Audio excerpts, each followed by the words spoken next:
Bon, salut tout le monde. Nous sommes de retour aujourd'hui pour la dernière ronde de prédiction, la finale de la Coupe Stanley. Qui l'eût cru, le Canadien de Montréal qui est là contre le Lightning de Tampa Bay qui est le champion en titre de la Coupe Stanley. Puis là, aujourd'hui, j'ai une véritable guerrière, là, Dan Daphné, qui est de retour aujourd'hui, mais elle est en vacances, là, en direct des bois, là, en Colombie-Britannique. Comment ça va, Daphné? Et pour vrai, Simon, si on s'était dit au départ qu'on allait se parler en finale, que le Canadien allait être là de un et de deux, que j'allais vous faire ça en direct de la Colombie-Britannique, j'y aurais pas cru. Mais nous voici. J'espère que vous allez pouvoir admirer le paysage au cours de ces quelques minutes. Puis, je te trouver. Mais là, Simon, honnêtement, je te dirais que la fièvre des séries, c'est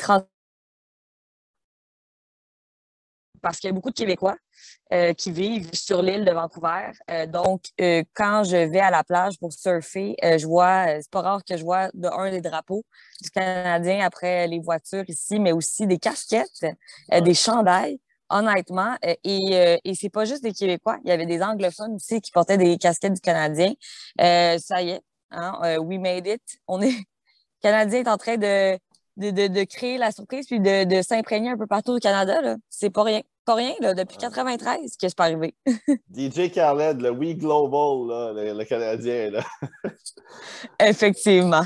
Écoute, je sais qu'on s'en attendait pas. On a toutes les rondes, on a prédit le Canadien qui était négligé. On a dit que l'équipe qui affrontait allait gagner. Oui. Puis là, aujourd'hui, on est là. Puis là, on se demande est-ce qu'on a le droit, encore une fois, de prédire contre le Canadien? Est-ce que c'est-tu un reverse jinx? Là? On va toujours dire ah non, ça va prendre pour le Lightning. Puis finalement, c'est le Canadien qui va gagner. C'est drôle parce que j'avais cette conversation avec l'amie avec laquelle je suis en vacances, puis elle me disait, mais là, si tu as prédit que le Canadien ne gagnait pas dans toutes les autres séries, parce qu'elle me demandait c'était quoi ma prédiction, et que là, tu me dis que le Canadien va gagner, mais là, ça veut dire qu'ils vont perdre de bord. Mais là, faudrait que tu dises Lightning, puis ça, c'est très, très drôle. Euh, Mon Dieu, Simon, là, le Canadien est un peu en train de faire comme les Islanders. J'avais de la difficulté à parier. Tout le temps contre les équipes que les Islanders affrontaient. Mais force est d'admettre que le Canadien, en ce moment, est sur une autre planète. Tu sais, ça en prend des choses pour gagner une Coupe Stanley. Puis souvent, c'est le genre d'histoire qu'on raconte par après, comment on s'est rendu là, comme, tu sais, ça a été quoi le chemin de croix pour se rendre Ouais. à la conquête de la Coupe Stanley. Puis j'ai un peu l'impression que le Canadien est dans ce genre de scénario-là. Tu sais, honnêtement, c'est plus qu'un scénario hollywoodien. Honnêtement, il n'y a pas un producteur, un réalisateur, un scénariste à Hollywood qui aurait voulu écrire cette histoire-là parce qu'il se serait dit, mais mon Dieu, tu sais, c'est pas plausible.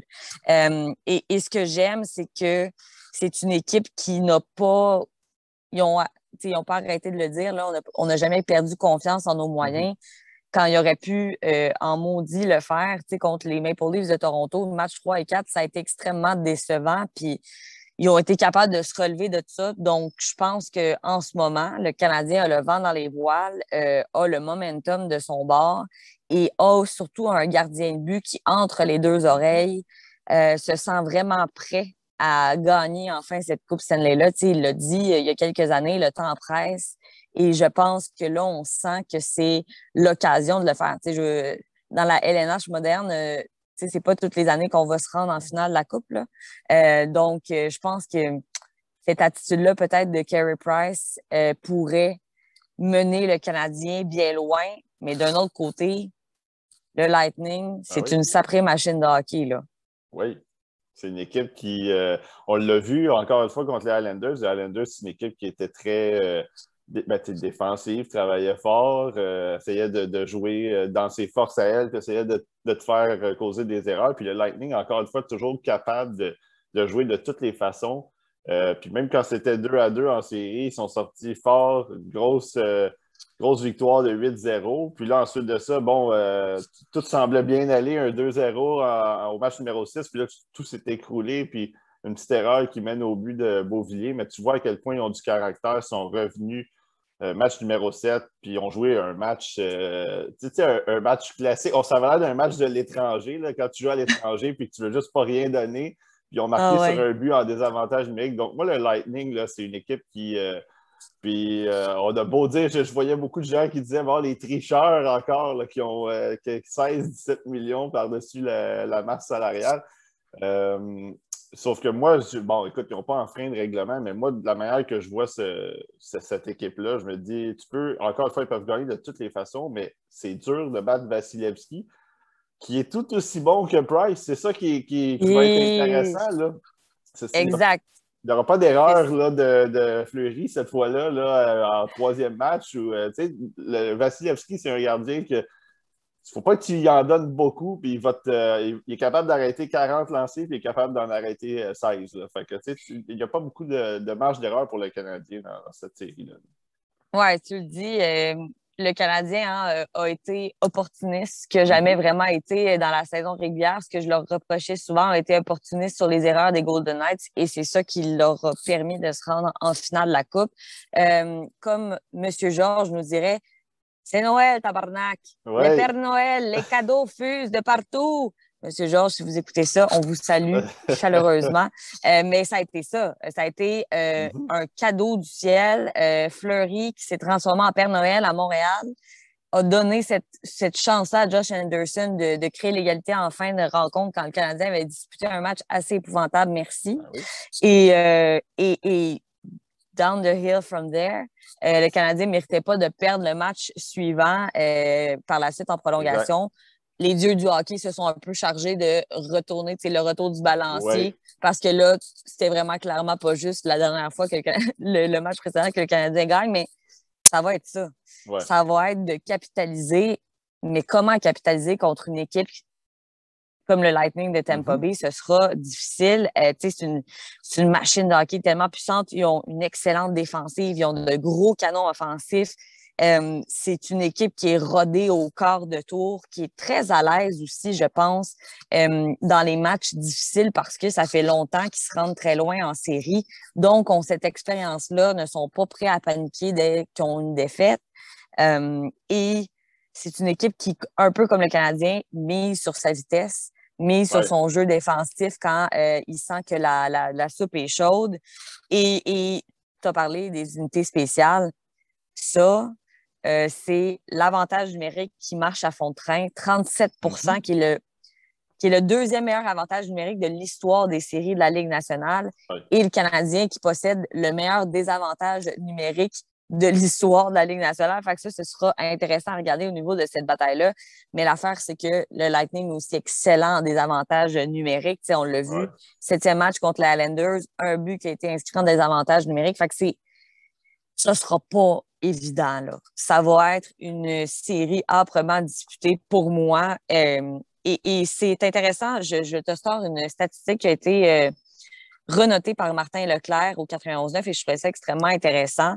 Le Lightning, quand on a accordé 2 buts au moins, donc c'est arrivé 25 fois depuis les séries de l'été dernier, donc sur leur séquence victorieuse en série.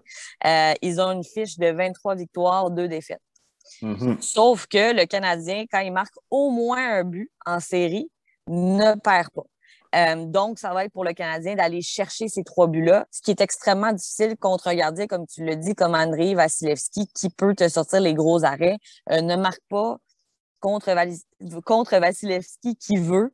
Il va falloir que le Canadien sorte des matchs très offensifs qui ont peut-être moins fait durant la série contre les Golden Knights. C'est vraiment un style de jeu plus défensif, plus robuste. Mais là, contre le Lightning, le Canadien, il va falloir qu'il s'adapte. Le Lightning, tu l'as dit, est capable de s'adapter à toutes sortes de styles de jeu. Là, maintenant, au Canadien de prouver qu'il est capable de faire la même chose. Et pour moi, c'est vraiment sur le momentum qu'on va devoir capitaliser du côté du Canadien. C'est une équipe qui s'est qualifiée. Ça a été les derniers à se qualifier en série. On s'est qualifié sur une défaite avec 1 point en prolongation. C'est une équipe qui avait de la difficulté à coller 2 victoires en saison régulière. On leur reprochait souvent. Arriver sur les rotules. Puis là, c'est un peu l'histoire des underdogs. C'est un peu l'histoire de Cendrillon qui est en train de se produire du côté du Canadien. Puis je vous invite, là, je vais faire une plug à mon podcast avec Max Vanout, mais je vous invite à aller écouter l'épisode avec Bob Laflamme. Exactement, avec Robert Laflamme, qui est un journaliste de la LNH.com et qui nous racontait, parce que lui, il en a vu, il couvre le hockey depuis 1989, donc Ouais. il sait ce que ça prend pour une équipe qui pour remporter la Coupe Stanley. Et il est allé d'une anecdote qui vraiment étale l'ambiance qui règne dans le vestiaire du Canadien et la confiance et j'ai envie de le dire, le mindset qui entoure cette équipe-là. Donc, je vous invite à écouter cette anecdote parce que ça m'a fait beaucoup réfléchir. Et quand j'ai vu le Canadien amorcer sa série contre les Golden Knights, je me suis dit, OK, ça vient de me prouver une fois de plus que entre les deux oreilles, c'est des joueurs qui sont extrêmement solides. Tu as été chercher, du côté de Marc Bergevin, tu as été chercher des gars qui ont gagné les Coupes Stanley, qui ont gagné Ouais. aussi des titres extrêmement importants, comme une médaille d'or pour le Canada, qui sont capables justement d'y aller de discours inspirants comme Corey Perry, Eric Staal et Shea Weber l'ont fait avant le match numéro 5. On ne saura jamais vraiment le fond de cette histoire-là, mais il paraît que c'est ce qui a fait tourner, virer la vapeur là, du côté du Canadien. Fait que ça aussi, c'est pas à négliger du côté de Montréal, qu'on a ce genre de joueurs-là qui vont être capables de capitaliser quand c'est important. Là, on se retrouve aussi avec une espèce de casse-tête. Yoel Armia qui est sur le cas Ouais. le protocole de COVID. Est-ce qu'il va être en mesure de jouer le premier match? On pense pas. Ça a été un gars qui a été extrêmement important sur le trio composé d'Eric Staal et Corey Perry aussi. J'ai hâte de voir si Yoel Armia ne revient pas. C'est quand même un élément important du Ouais. Canadien en ce moment. Ça a Mm-hmm. été un gars qui a capitalisé durant contre les séries contre les Jets, dans les séries contre les Golden Knights. Ça a été un joueur qui a été important. Donc là, du côté du Canadien, on a déjà perdu notre entraîneur-chef. Là, perdre Yoel Armia, ça pourrait faire quand même mal. C'est une équipe encore là, je ne sais pas si tu es d'accord avec moi, mais qui a fait face à beaucoup d'adversité. Ouais, ouais, Au ouais. cours de la saison, la vague de congédiements, Ouais. la perte de Jonathan Drouin, et ça, je lui envoie toutes mes pensées positives à Jonathan. Ça doit pas être Mm-hmm. un moment facile. Tu vois ton équipe euh, aller en finale de la Coupe Stanley, je l'ai dit, ça se fait pas à chaque année, ce genre de choses-là. Donc, j'ai une bonne pensée pour lui parce que ça doit pas être évident en ce moment. Et ça a été une équipe après ça qui a perdu son entraîneur-chef en raison de Ouais. la COVID durant presque toute sa série contre les Golden Knights et ont réussi à se sortir de toutes ces Mm-hmm. situations-là. Donc, c'est une équipe qui est extrêmement résiliente et ça peut faire des ravages. Moi, je pense qu'ils doivent miser sur le fait que les Highlanders ont été fatigants Ouais. contre le Lightning et se doivent d'un peu de répéter la même chose pour semer le doute rapidement. On le dit Mm-hmm. dans les séries, on n'a pas cessé de le dire. Ah, comment le Canadien pourrait s'en sortir? C'est en semant le doute. Ben, pour moi, ça va passer par le premier match, être capable d'aller remporter ce match-là ou en fait un des deux matchs à l'étranger. Ça a été Ouais. extrêmement payant contre Vegas, je Mm-hmm. pense. Et de semer le doute dans la tête des gros canons offensifs. Faire ce que le Canadien a fait depuis le début des séries, c'est-à-dire être capable de museler complètement les meilleurs trios adverses. Ça va être difficile parce que le Lightning a extrêmement de profondeur au sein de sa formation. Et je te sors une petite statistique, Simon. Alors, l'équipe qui a gagné dans l'histoire le premier match, Ouais. La 75 finale. du temps, a remporté exactement la Coupe Stanley.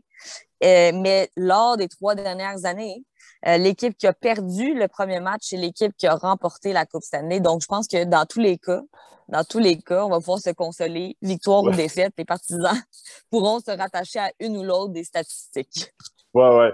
Puis, ben, tu parlais des Highlanders, le style de jeu des Highlanders. Je pense que le Canadien, c'est ça, c'est de cette façon-là qu'il va devoir jouer Ouais. contre le Lightning. Puis, moi, ce que j'aime, puis c'est ça, j'ai regardé la série contre les Highlanders, puis je trouvais que, mis à part le cinquième match, ça a toujours été très âprement disputé, ça a toujours été serré, des bonnes mises en échec. Puis moi, je trouve que le Canadien est capable de jouer ce style-là, mais je pense qu'il y a plus d'attaques aussi que les Highlanders. Donc, ça fait en Ouais. sorte que si tu as besoin d'aller chercher un deuxième, un troisième but, ou même un premier, là, on l'a vu que les Highlanders se sont fait blanchir, ils n'ont pas été capables d'aller chercher un but à un moment donné.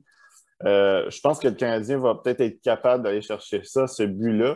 Puis il y a beaucoup de petites bougies d'allumage dans cette équipe-là. On l'a vu avec Caulfield. Moi, j'adore le jeu de Lekkonen depuis le début des séries. Je trouve que c'est un gars. Puis Byron, même chose. Puis Lekkonen, c'est des gars qui vont amener quelques petits points de temps en temps, mais c'est des gars qui vont juste aller qui vont t'aider dans toutes les sphères du jeu, sans nécessairement dire qu'ils vont faire une trentaine de points, mais ils vont toujours t'aider dans toutes les sphères du jeu, en défensive, en désavantage numérique. Tu peux jouer à 5 contre 5 contre eux. On l'a vu avec Dano, Gallagher, Lekonen, le trio de Byron. Ça a toujours été des joueurs qui sont capables d'allumer une étincelle. Puis ça, j'ai aimé ça pour le Canadien. Mais du côté, c'est ça, on jouait le quatuor, on disait pour le Canadien. Le Lightning aussi, là, ce quatuor de colosses-là, Savard, Sergachev, McDonough, Edman, il y a Super Ruta qui est là. Puis, c'est pas une équipe qui va être facile à contourner, même s'il y a de la vitesse chez le Canadien, mais je pense que le Canadien, c'est toujours ça, je pense que si le Canadien marque le premier but, puis tu as un Price en force, c'est toujours une équipe qui joue dans son style. Puis là, quand tu commences à jouer dans ton style, quand tu commences à fermer le centre, t'as beau avoir des vedettes offensives comme le Lightning a, comme les Golden Knights, il y avait beaucoup de bons joueurs. À un moment donné, quand ça passe pas, ça passe pas des fois. Puis si tu as Price qui est toujours là, qui est là pour bloquer les rondelles, puis faire ce qu'il fait depuis le début des séries, il y a moyen d'y croire. Puis l'avantage numérique, je pense que pour le Canadien, ça va être très important de marquer des buts clés en avantage numérique. Puis ça, c'est très cliché, là. Mais quand ça va être le temps de ces deux, mettons, ça va être 1-1 ou 2-1 pour le Lightning ou 2-1 pour le Canadien, puis tu as un avantage numérique, déjà qu'il n'y en a pas beaucoup en série, il va falloir que tu réussisses à marquer ce gros but-là. Parce que je pense qu'avec les deux gardiens qu'on a, je pense que ça va être des matchs qui vont être, ça va être des 2-1, des 3-2. Là. On dit toujours que c'est une ligue de 3-2, la Ligue nationale, mais ça va être ce genre-là, de 3-2, 2-1. Il va peut-être même avoir des 1-0, là, comme on a vu. Donc, je pense que c'est ça. Le Canadien va devoir jouer dans son style, va devoir mettre de la pression sur les défenseurs du Lightning, comme il l'a fait avec Vegas, parce qu'ils ont eu beaucoup de revirements. À un moment donné, ça s'est estompé, mais quand tu mets de la pression, quand tu gardes cette pression-là, ce momentum-là, je pense qu'ils ne sont pas infaillibles, les défenseurs du Lightning. Puis est-ce que ça va tenir du côté du Canadien? Ben, c'est ça la question. Est-ce que Price peut faire son travail? Oui. Est-ce que la défensive va tenir devant les Kucherov, les Stamkos, les Points, les Gould, name it? C'est là que ça va être tough, mais c'est pas impossible. Ouais, puis moi, c'est ce qui me fait peur. Là. C'est le point que j'avais inscrit qui me fait peur. Du côté du Canadien, on a un top 4 qui est extrêmement surtaxé. Depuis le tout début des séries. C'est des gars aussi qui traînent des blessures chez Weber, on va se le dire. Petrie qui joue avec un gant spécial. Tu sais, Charrot qui est certainement blessé aussi à quelque part. Clairement que ce gars-là, il est blessé aussi.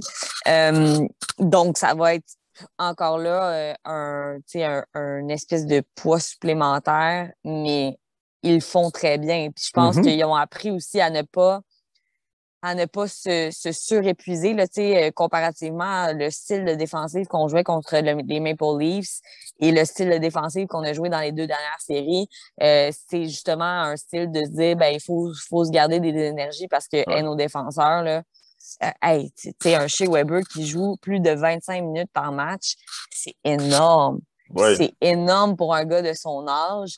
Et j'ai hâte de voir, est-ce que le train va dérailler à ce niveau-là contre le Lightning, parce que ce sera pas évident. Je suis tellement d'accord avec toi sur les points que tu as amenés au niveau de Lekonen et Byron. C'est des gars qui vont du deuxième effort. Tu sais, Caulfield aussi, mon Dieu, Caulfield, à chaque fois qu'il est sur la glace, tu le vois parce qu'il fait les bonnes choses. Et les gens, j'espère que les gens qui ont remis en doute ses capacités à être responsables défensivement vont se retourner et s'excuser parce que Caulfield fait les bonnes choses. C'est un gars qui, à chaque fois, ses tirs sont menaçants. Il sait où se placer. Il a un hockey IQ, une intelligence au jeu qui dépasse largement la moyenne. Mais c'est un gars qui a appris à être responsable défensivement. Puis ça a quand même été payant pour le Canadien parce que c'est un gars qui, dès qu'il est capable de faire les bonnes choses défensivement, peut créer des revirements et être extrêmement menaçant. Du côté de Lekonen et Byron, ce que j'ai aimé, c'est le deuxième effort. Et ce deuxième effort-là, souvent, a permis aux Canadiens de garder la rondelle en territoire adverse, a permis aux Canadiens de créer des revirements. Et Lekonen, honnêtement, a forcé des pénalités, a forcé le jeu pour faire prendre des pénalités aux Golden Knights et ça fonctionnait. Et ça fonctionnait parce que Paul Byron est capable de marquer en désavantage numérique. Ça aussi, c'est une autre, tu sais, Byron, on se demandait si depuis justement sa bagarre contre Mackenzie Weegar, si il allait redevenir le joueur qu'on a connu. Moi, je pense que dans ces séries-là, il redevient le gars qui nous a fait l'appeler T-Paul et qui nous a fait faire des chandails, là, tu comprends? C'est le genre de gars qu'on adore à Montréal. Ma belle-mère est une très grande fan et d'ailleurs, elle est très contente quand T-Paul a marqué les buts importants. Bien sûr. Exactement. Donc, je pense que c'est le genre de gars. Puis, ce que le Canadien a fait contre les Golden Knights aussi, c'est ne pas donner le centre. La zone neutre était constamment un champ de bataille. Et c'est ce qui, au final, a empêché les Golden Knights. Tu sais, quand tu passes pas la zone neutre, là, tu es obligé d'être en dump and chase constamment. Et puis ça fait mal. On l'a vu contre les Maple Leafs. Le Canadien est en train de s'arracher la tête sur le dump and chase. Mais c'est ça. C'est ce qui fait que tu refermes, tu joues un style de jeu extrêmement hermétique. Puis ce qui est intéressant, c'est qu'en zone neutre, quand tu réussis à contrer l'adversaire, c'est que les revirements peuvent être extrêmement intéressants aussi, là. Puis le Canadien peut capitaliser là-dessus parce que c'est une équipe qui mise sur sa vitesse. Donc, Sim, honnêtement, puis ça aussi, j'aimerais qu'on aborde cet aspect-là. Hey, ça fait 28 ans. Moi, j'étais même pas née la dernière fois que le Canadien s'est rendu en finale de la Coupe. Et malgré mon statut de journaliste, je dois admettre que c'est excitant. C'est excitant de voir ma belle famille, ma belle sœur qui écoute pas les games du Canadien habituellement, aller s'acheter un T-shirt de Caulfield pour la dernière game le 24 juin. Ça aussi, on parlait de scénario hollywoodien.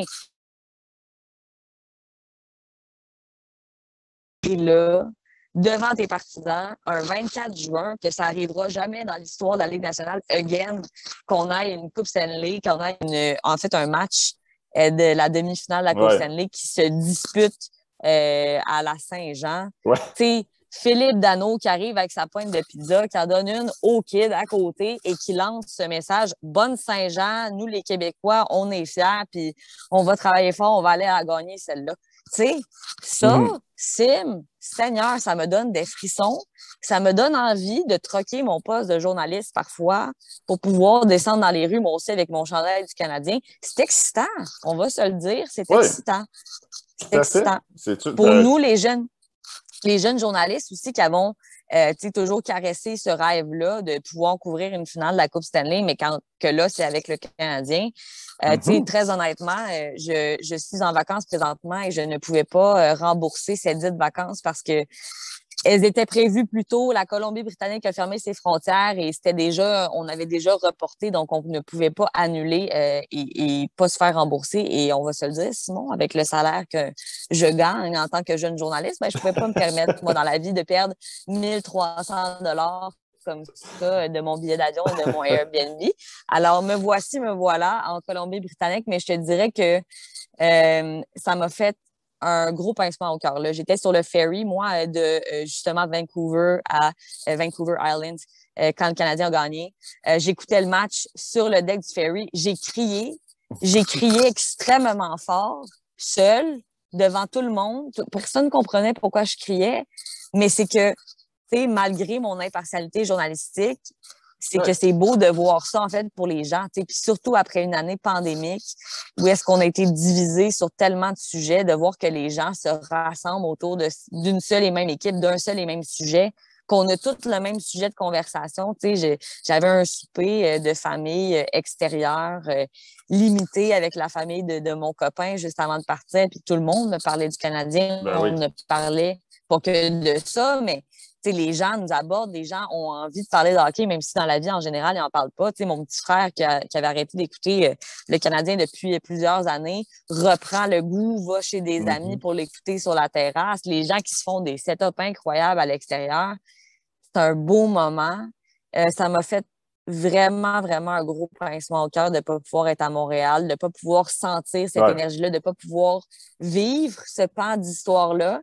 je l'ai vécu à distance, c'est correct. Et j'ai les faufounes bénites parce que je vais être capable d'être de retour pour le deuxième match à Montréal. Donc, je vais être au Centre Bell pour couvrir ce deuxième match-là.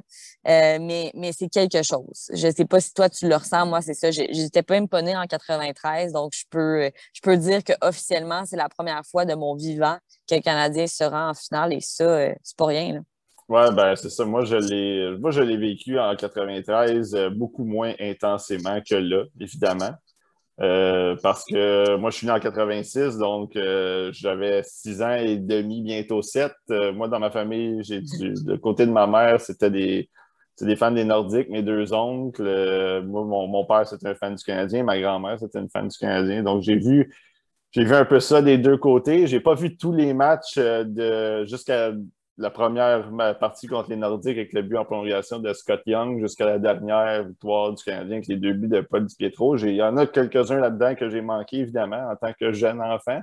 Mais je comprenais l'essence. Quand ils ont gagné la Coupe Stanley, j'avais ma casquette du Canadien. J'ai vu, c'était un moment qui était hot pour moi parce que c'est un peu, ça m'a propulsé un peu à aimer le hockey, puis à regarder le hockey, puis regarder les sports en général. Mais en ce moment, c'est sûr que c'est ça. Moi, je le vis différemment. Je pense que je travaille à la presse canadienne depuis 5 ans et demi. Avant, j'étais un très gros fan du Canadien. Je pense que le fait de travailler à la presse canadienne m'a enlevé un peu cette partisanerie-là. J'ai développé beaucoup de cynisme envers cette équipe-là, envers cette organisation-là. Moi, Exact. je voulais couvrir le Canadien quand j'étais jeune, puis quand j'ai commencé dans le domaine il y a 10 ans, je me suis vite rendu compte que ça ne me tentait plus de couvrir cette équipe-là. Puis en ce moment, ben c'est cool. C'est cool de voir ça. Ma blonde, elle écoute le hockey. On était à la Saint-Jean. Il y avait plein de gens qui suivaient ça. Mes amis étaient là. Donc, c'est ça. C'est plaisant de vivre ça. Mais c'est ça. Il y a quelque chose qui est un peu des fois triste avec le domaine le métier qu'on pratique parce que justement, on veut pas avoir l'air des cheerleaders, on ne veut pas avoir l'air d'un journaliste qui est impartial, qui n'a pas d'objectivité. Donc, des fois, peut-être que ça nous rend un peu tannant aux yeux des gens. Moi, je le dis tout le temps, si vous voulez avoir des opinions de licorne, puis vous voulez avoir des opinions qui confortent votre partisanerie, ben, suivez-moi plus. Là. Moi, j'essaie d'être le plus objectif possible. Puis cette année, ben, le Canadien, c'était une équipe. C'est pas une équipe qui nous a fait vivre des grosses émotions cette année. En série, on n'était pas là pantoute dans les 4 premiers matchs contre les Maple Leafs. Puis tout à coup, ben, ça l'a explosé. Puis ils se sont mis à gagner puis à jouer de façon spectaculaire. Puis c'est tant mieux. Moi, je suis pas déçu. Là. Je suis déçu parce que, comme je dis tout le temps, je pense qu'il y a des gens qui auraient dû perdre leur emploi dans cette équipe-là. Mais tant mieux, ils ont réussi à gagner. Moi, je suis content pour des vétérans, je suis content pour des gars comme des jeunes comme Suzuki, Kotkaniemi, Caulfield qui vivent là, rapidement cette expérience-là. Un peu comme Corey Perry l'a vécu aussi en 2007 avec les Ducks. Ça faisait pas longtemps qu'il était dans la ligue non plus. Il a vécu ça, il a soulevé la Coupe Stanley. C'est correct, c'est le fun de vivre ça. Puis les plus vieux aussi, des fois, tu ne sais même pas combien de temps ça va te prendre pour y retourner. Eric Stahl, même chose. Il a gagné la Coupe Stanley en 2006. Il n'est pas retourné depuis là. Fait que c'est ça. Je suis content. Price, pour ces gars-là, Price, Weber, tant mieux. Puis j'ai décidé, contre toute attente, que je vais prendre le Canadien en 7 et Carey Price comme Conn Smythe. Canadien en 7, moi aussi. Hey, on est plate sur nos prédictions, on se chicane jamais, mais Canadien en 7 aussi, contre toute attente. Ça va être une série âprement disputée, mais je crois qu'au final, tout ce qui, la magie autour du Canadien va peut-être renverser la vapeur dans cette série-là. Puis moi aussi, je crois que je donne je donne le Conn Smythe à Carey Price, qui a été, mon Dieu, dans la série contre les Maple Leafs, si Price n'avait pas été là, si Price n'avait pas été aussi là dans son discours de dire « Hey, I still believe in those guys », je ne crois pas que le Canadien est là encore aujourd'hui. J'ai hâte de voir. Je pense que c'est ça. Je pense que tu l'as bien dit. On a rangé notre cynisme dans notre petite poche. du côté des partisans. Puis ça, c'est ça qui me rend heureux, je pense, parce que c'est ça. Nous, ça fait partie de notre métier. On veut être impartial. En fait, on analyse froidement les matchs, Ouais. les confrontations des séries, parce que c'est notre métier de le faire, puis c'est correct. Puis je pense que c'est ça. Je pense que de suivre le Canadien à tous les jours durant, moi, ça fait 5 ans, des fois, c'est ça. Ça donne place à ce petit cynisme-là et ce sarcasme-là parce que des fois, Ouais. c'est pas toujours jojo. Mais en ce moment, c'est le fun ce qui se passe. Puis je suis contente que les gens aient rangé leur cynisme dans leur petite poche et qui y croient. Je pense que les gens ont de la misère à parier contre le Canadien. Puis là, c'est ça, on se met pas cheerleaders en disant Canadien en 7. Moi, je le crois sincèrement. La preuve, on a parié contre le Canadien dans les 3 dernières Ouais. séries qu'ils ont passées. Exact. Moi, je pense que cette fois-ci, Canadien en 7, là, je pense qu'on est pas loin d'être là. Ouais. Puis tout ça pour dire que aussi, toutes mes prédictions, mon bracket, là, la finale de mon bracket, non. Ben non. À part le Ben Lightning, non. à part le Lightning qui était là, À part le Lightning. Exact. bon. Exact. Mais tu sais, Canadien, mon Dieu. Qui avait. Pour vrai, je serais curieuse. Commentez en bas dans les commentaires sur notre vidéo. Si vous étiez un illuminé qui avait mis Canadien en finale, j'aimerais savoir vous êtes qui. J'aimerais, en fait, pas de tricherie aussi, là. Tu ne dites pas, oh, mais je le savais, puis genre, c'était pas vrai. Non, non. Moi, je veux savoir la personne qui avait mis Canadien dans son bracket en finale. Je t'enverrai un badge par courriel. Voilà. Chapeau, Ce comme sera on dit. Voilà, chapeau. Mais moi, comme je dis, les accidents ne gagnent jamais la Coupe Stanley, à part peut-être en 2012 avec les Kings. Puis là, ben, peut-être que là, il y a un accident qui va gagner la Coupe Stanley cette année. Parce que c'est un accident. Si les Canadiens gagnent la Coupe C'est un Stanley, selon accident. moi, c'est un accident. Mais tout peut arriver en série, Dame Un Daphné. accident mené par une excellente voiture qui est Carey Price. Une Ferrari. Voilà. Voilà. Donc, Qui a fait des dommages dans l'accident. Faites bien des dommages dans l'accident. effectivement, il a ramassé beaucoup de petites Renault puis de petites Chevettes en passant la Ferrari. Fait que, C'est ben, ça. c'est ça. Donc, on va se laisser. Je sais que vous êtes on the clock à votre Et paradis. Là, faut aller surfer. C'est l'heure de oui. surfer. C'est Donc, ça. C'est très stressant. Beaucoup de pression dans cet horaire-là durant le voyage. ouais, c'est ça. Donc, tout peut arriver en série.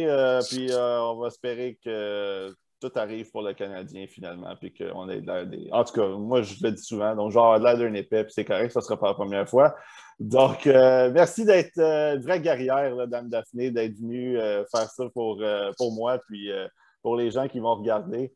Là, on va essayer d'amener ça à quelques millions, là, parce que là, tout le travail que vous avez fait, là, ça a été. Il ne faut pas que ça passe sous silence là, avec votre iPhone puis votre bois. Là, excusez-moi, là, mais il va falloir qu'on partage ça à toutes les heures. Là.